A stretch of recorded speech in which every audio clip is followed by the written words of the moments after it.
তিন দিনের রাষ্ট্রীয় সফরে পাকিস্তান পৌঁছেছেন ইরানের প্রেসিডেন্ট ইব্রাহিম রাইসি। সোমবার নূর খান বিমান ঘাঁটিতে ইরানি প্রেসিডেন্টকে স্বাগত জানান পাকিস্তানের গৃহায়ন ও পূর্তমন্ত্রী মিয়া রিয়াজ হোসেন পীরজাদা।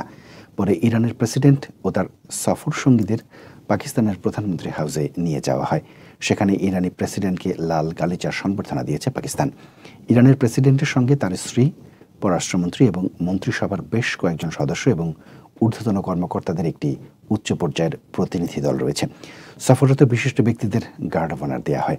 গত ৮ ফেব্রুয়ারি পাকিস্তানের সাধারণ নির্বাচনের পর দক্ষিণ এশিয়ার এই দেশটিতে এটি প্রথম কোনো রাষ্ট্রপ্রধানের সফর।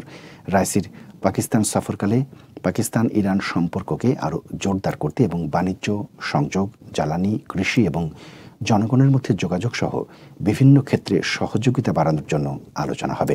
এছাড়াও সন্ত্রাসবাদের অভিন্ন হুমকি মোকাবেলায় আঞ্চলিক ও বৈশ্বিক নানা ঘটনা এবং দ্বিপাক্ষিক সহযোগিতা নিয়েও আলোচনা হবে পাকিস্তান ও ইরানের মধ্যে।